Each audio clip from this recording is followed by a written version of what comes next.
Hello everyone, Namaste. Welcome to another Power Pack episode of RightCast. I'm Rohji Chapande. Today we have an esteemed guest, Mr. Kenneth DiSaia, the president and co-founder of Enrollment Advisory Group. He brings years of experience in helping students to make informed education choices when it comes to navigating US universities. So let's get to know from him. Welcome to RightCast, Ken. Pleasure to be here.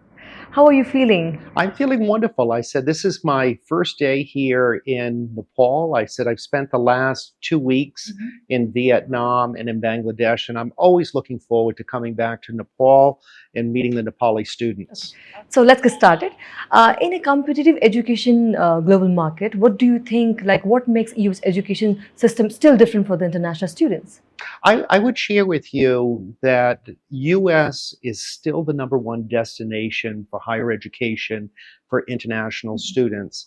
I believe that the US education system is at its highest level probably because of the choice that the students have. In the United States, we have over 4,000 colleges and universities in which the students can select from. Across that global path, students can study out on the West Coast, they can study out on the East Coast, small schools, large schools. So there's many different choices for the international students. And I believe that's what makes us the #1 destination for higher education. Okay, so now let's talk about the partnership. Enrollment Advisory Group has partnered with multiple institutions in USA. So how do you choose to work with the institution, and how does this network benefit our students? That's a great question. EAG currently works with 5 universities. Today here at RightPath, we actually brought 3 of our full-time recruiters with us to share information about the institution's programs, scholarship programs, work opportunities for them. So we're sharing that information this morning. But let me tell you a little bit of a brief summary. We have today University of Bridgeport. University of Bridgeport is located in Bridgeport, Connecticut, only about an hour and a half away from New York City. Offer programs on the undergraduate level, the graduate level. They have wonderful scholarship programs that are that make education affordable, in particularly for the Nepali students. I think one of their greatest assets they have is the faculty members that are there. Many of the faculty members have real professional world experience that they bring into the classroom, which I think, again, distinguishes a UB education from many other colleges in the United States. We also have the opportunity for students to study at William Patterson University. That's a public university. I would say maybe only about 40 minutes from New York City. Heavy on the international population within that community. They also offer a wide variety of programming on the undergraduate and graduate level. They're committed to making education affordable as well, so they offer some significant scholarships to our students. And then finally, represented in today's presentation is Colorado Mesa. Colorado Mesa is part of the University of Colorado State School System. They offer specifically more undergraduate studies, again, in the IT, the business programs, but they also have programming in hospitality and food service. And I think what appealed to us about partnering with that university is that the students, when they select culinary arts or hospitality as a program, when they come back, I look at all of the tourism, I look at all of the major hotels that are here in Kathmandu. Will it be easy for those students to gain that type of employment here? So you'll start to see that from a geography perspective, admission standards, scholarship, all different. So we also offer students choice here in Nepal.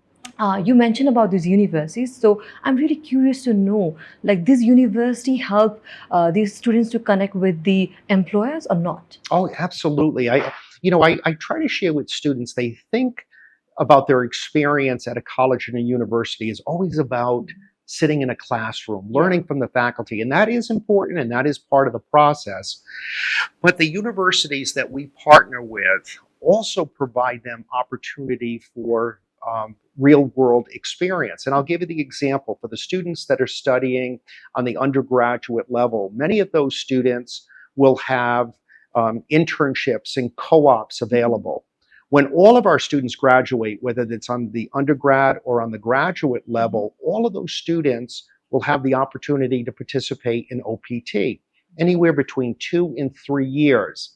Again, from a geography perspective, when I think of University of Bridgeport and William Paterson, think about it. They have Boston, New York, Philadelphia. Some of the world's largest global companies are located there. So when our students are ready for those hands-on experience, our university team members partner with those companies and make those opportunities available for the internships, co-ops, and OPT. When I think about Colorado Mesa, again, in the state of Colorado, it's a growing population out there. Some of, again, the world's largest companies are based in Colorado. So is it easy for our students from Colorado Mesa to get those hands-on experience? Absolutely. Okay, so many students feel really overwhelmed after completing their high school, like what to do, what not to do, like which program to take forward. So, what advice would you like to give to those students? I would give the same advice that I gave to my two daughters. I said both of my daughters, when they went off to college, I asked them a question, what would you like to do? And I had this blank look on their face, like many of the other students that I meet. And I said, it's a hard question. So what I always try to tell the students to do is do a self-assessment. Write down what's important to you.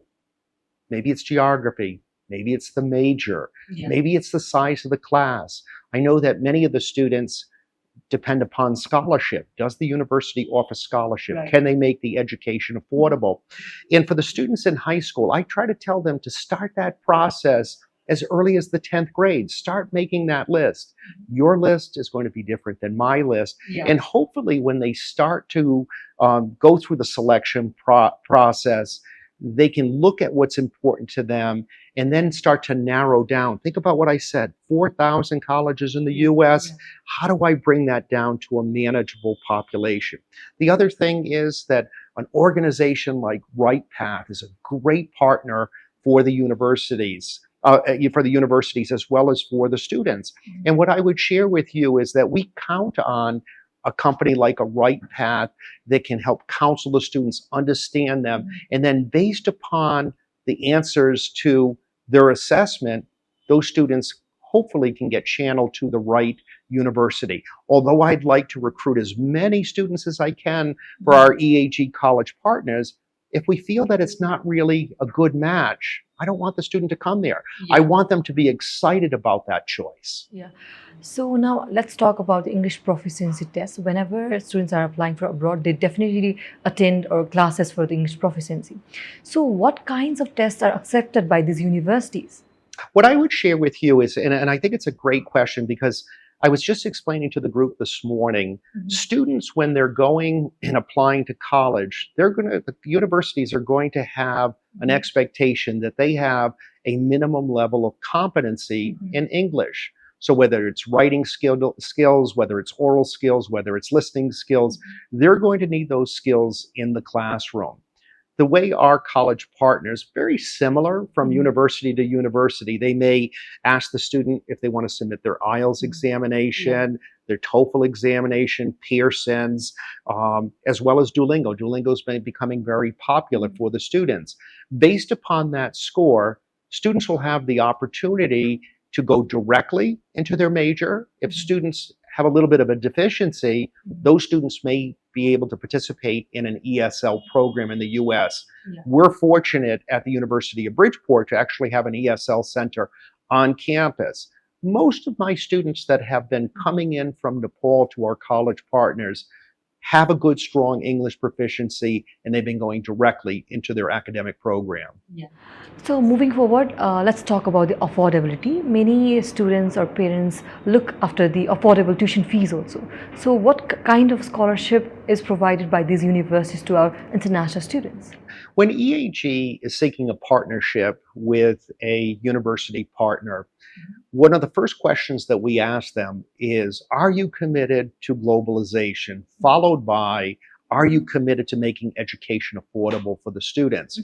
So for EAG to partner with a specific university, we need them to make sure that they can contribute scholarships to those prospective students. With our college clients, they vary. Some of our clients, they have very high scholarship programs through the state school programs as well as through the private programs. Most of our university partners on the graduate level actually do offer some limited scholarship opportunity for the students as well. And that's to say that typically in the US, grad schools do not offer scholarship. Our college partners do offer scholarships that are available. Some of our students also may qualify for research assistantship programs. Once the student is on campus for one semester, they can find out what research is being done by a particular faculty member. And then based upon that interest, when a position becomes open for an RA, those students can apply for those positions. Our whole goal is to try to bring down that tuition to make education affordable for the students. Being a president and co-founder of EAZ Group, what do you think, what are the major things students are lacking before going to USA? What I would share, it's not necessarily a lacking. I think it's a misunderstanding of the admissions and the I-20 process. From an admissions perspective, I think it's pretty straightforward with the students. Students can work through the agency or they can go directly to the university's website. What are the admissions criteria? Typically, it's the admissions application, their transcripts, their letters of recommendation, and some of the other supporting documentation. The university is really trying to answer two questions. The first question is, will we accept the student? Second question is, if we accept the student, can we offer those students a scholarship to the university? As it relates to the I-20 process, that's where the students really get nervous. Students submit their financial bank statements, their financial declarations, and then based upon that, if they can demonstrate that they have 1 year's worth of resources to pay for tuition and related expenses, those students would be issued an I-20. Students going into the I-20, they can submit it, get an appointment with the consulate office, or do their interview.